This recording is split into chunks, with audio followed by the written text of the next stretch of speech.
Could you just tell us a little bit about how you got started in the industry? Well, I have been, I got in the old-fashioned way, nepotism. Okay. My big brother Ralph was a writer with Married with Children and Happy Days, and he had always been telling me that I should try and get involved with this, but I was telling him I didn't even write, I didn't even watch TV, so the last thing I thought I would ever be doing is writing music for TV. But I ended up homeless.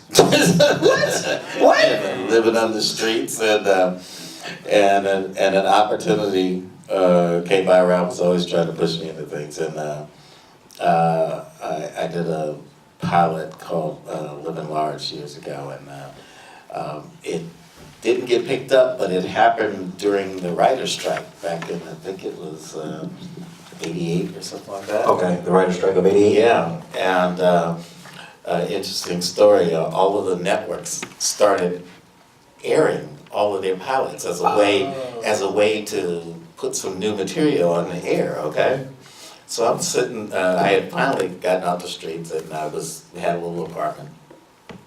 I was looking at TV one day, and I said, "Oh, hey, there's that guy that was in that pilot I did that didn't get picked up. Okay, cool, he's working right on, good for him." And then a little bit later, I'm saying, "Hey, that's that girl that was in that show? Oh, wow, good for her. She's working." I'm just torn up at this point. I'm thinking everybody's working but me. You'll get that feeling soon enough, trust me. If not already. And then I realized that it was the show, and I went down to the production company, and I called them up, and they were assuming that I was going to sue them or something like that. I think it was Stephen J. Cannell Productions, and I said, no, I was just wondering, it was on TV, do I get paid for this or anything? And they said, oh, yeah, you're not going to sue? Okay, well, great, yeah, come on down. And they paid me. They said, if you show up here tomorrow, we'll have a check for you. I said, exactly how much would that check be? He said, oh, told me an amount. I said, oh, exactly when would I get that money? I said, well, you come down here, we'll sign, I have a contract for you, and we'll deal with it. And was there, and I was talking with the guy. He says, well, you're pretty smart, everybody else was trying to sue us. He said, you're probably the only one that's going to get any money out of this thing. I ended up, I remember him pulling out a contract for me and said, you want to go and run this by your attorney? So I said, no, it looks good to me. I just gave me a check to more money than I had ever saved before in my life at once. So I was like, wow, I was pretty excited. And I kind of went on from there. I was constantly writing things, and that's the real point, is to just constantly be doing what it is that you do. Working on the craft, because there's so many things that happen in the business that you're just not going to be prepared for. Nobody, me, or I've been doing this for 30 years, and even I cannot, and as he was saying, I've worked on a lot of shows. I have actually done more shows than more TV music than any other African American in the history of television, by a long shot. Yes, sir.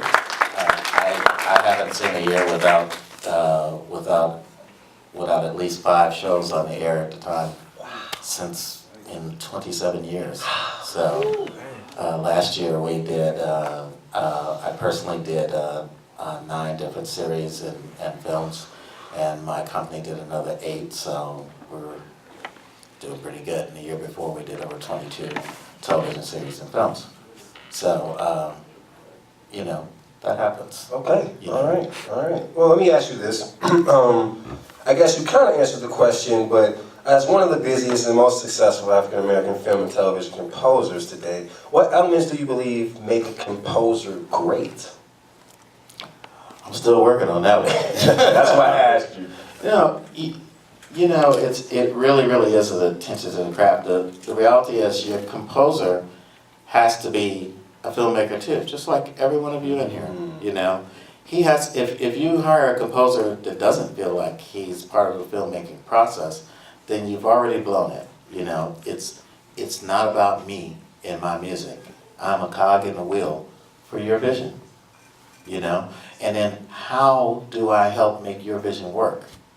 That's what a great composer is doing. He's not only thinking about his thing, he'll be looking at the scene and saying, great composers can look at you and look at this, the piece of the picture that they're working on and say that you don't need music at this point, you know, as much as you do.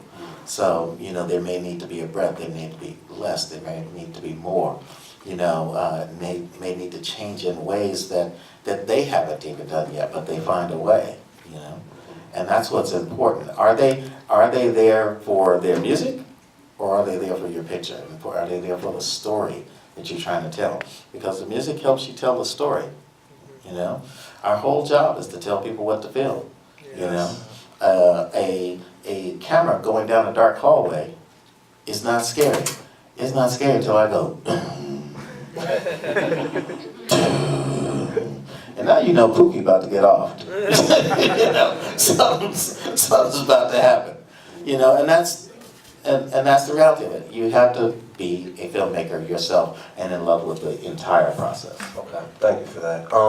I want to ask you, just in your career, has there been a moment, like an aha moment, where you had to, where an eye-opening experience that made you change the way that you operate, or change the way you do business, or a lesson that you learned early in your career? Actually, I learned a big one recently. I didn't get that Emmy nomination. So I'm gonna change some stuff up this next year. Okay, because that's the truth. That's, you know, you expect those. That's the truth. No, you get what you're looking for, and I look for greatness and success all the time. But really, you know, the aha moment is always for a person who in music, where all of us that have started with music. Let's say you're doing a comedy. Let me tell you something honestly. No composer ever, no music person ever started his life out learning how to write comedy music. Nobody. I never sat around trying to figure out, did King of Queens. I never figured out how to do, was sitting around with my friends and saying, yeah, let's do a really funny 3-second transition. I mean, no, you wanted to be on the stage, you wanted to be the cute guy with the guitar singing, or the drummer in my case. And you know, yeah, that's it, right on. Just keep hope alive with the drummers.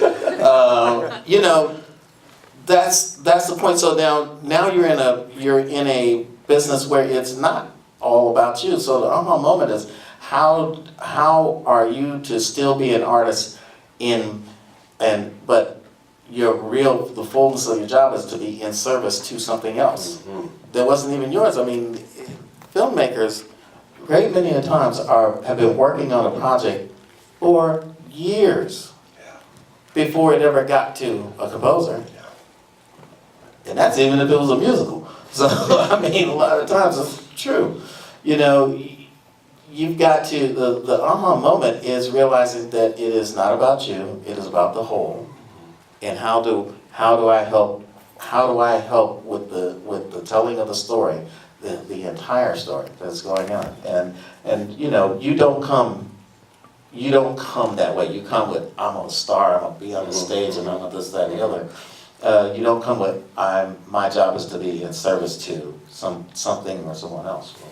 Now I can imagine you can feel the difference when you come in with one mindset of thinking me versus coming in of how I can service others. You probably get less of a response from your work when you come with that me mentality. You know, I have a rule. I said, somebody asked me, how do I work so much and how have I been able to be so successful? I said, well, I only work for Steven Spielberg. You know, true. I said, whenever I see any of my producers or directors come in the room, all I see is Steven Spielberg, and I act accordingly. You know? That's the deal. You try to give everybody that you're working with a modicum of respect, you know, and the energy, your work energy, and your passion at all times. At all times. I don't know which one of you is going to have the next big hit. I don't know. I mean, one of you guys that is sitting here right now today could have a huge hit this time next year. I have no idea. You know, I really don't. John Singleton was still in film school when he did Boys in the Hood.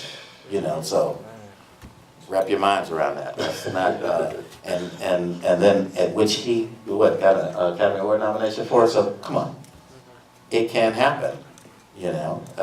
So I think about each and every one of you that way. If I were going to do anything for you, for whether it's for you, whether I'm working for Amara Brock Akil, or I'm working for Michael Whitehorn or anybody else, I'm going to give you 110% all the time. And I think everybody has to come that way. Be good for you. Be good because, be hard working for you. Be the one that's going to be the last person out of there with no attitude. And the attitude that you bring to it is such a big deal.